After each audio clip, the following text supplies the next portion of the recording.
خلفائے راشدین ہیں، صحابہ کرام ہیں، یا اہل بیت اطہار ہیں، یہ وہ ہستیاں ہیں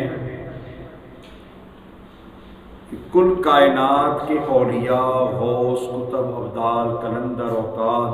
فقیر، درویش، کلندر سب اکٹھے ہو جائیں تو وہ ان پاکوں میں سے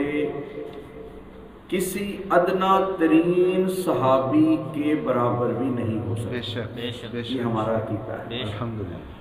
اہل سنت کا یہ عقیدہ ہے، اور اس بات کو ہم کوئی خوش عقیدگی سے نہیں کہتے، بلکہ ہمارے اولیاء، عرفاء، غوث، قطب، ابدال اور کلندروں نے ہمیں یہ راز بتایا ہے کہ ہمارے مرتبے جتنے بھی بلند ہو جائیں، ہم حضور کے کسی ادنا ترین صحابی کے برابر بھی نہیں، چاہے کوئی محدث ہے، مفسر ہے، جو مرضی ہے، جو رتبے ہیں کسی کے، سب اللہ کی شانیں ہیں، لیکن یہ ساری اولیاء، صوفیاء، عرفاء، علماء، محدثین اور مفسرین، مجتہدین، مجددین اور غوث سب اکٹھے ہو جائیں تو اس ایک ادنا ترین صحابی کے برابر بھی نہیں ہو سکتا۔ ایک بات، اب چونکہ یہ درجہ بدرجہ تقسیم ہے اور یہ رب کی منشا سے ہے، اللہ رب العالمین کی منشا اور رضا سے ہے،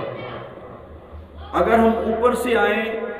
تو ہم دیکھتے ہیں کہ واحد خالق مالک ذات اللہ کی ہے،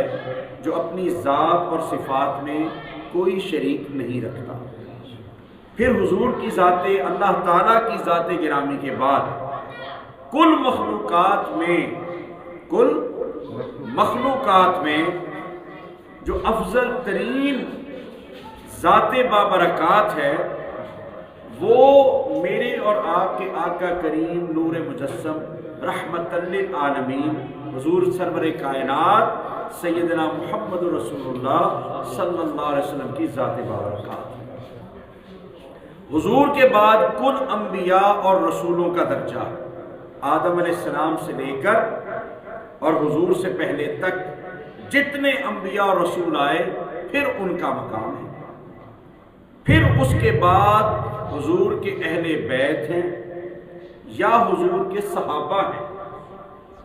ان سب میں جو افضل ترین ہستی ہے وہ حضرت سیدنا ابو بکر صدیق رضی اللہ عنہ۔ کیا یہ تفریق ہم نے کی ہے؟ نہیں، یہ ہم نے نہیں کی، یہ اللہ اور اس کے پیارے حبیب کی منشا اور رضا کے مطابق ہے اور ان کے فرامین کی روشنی میں ہے۔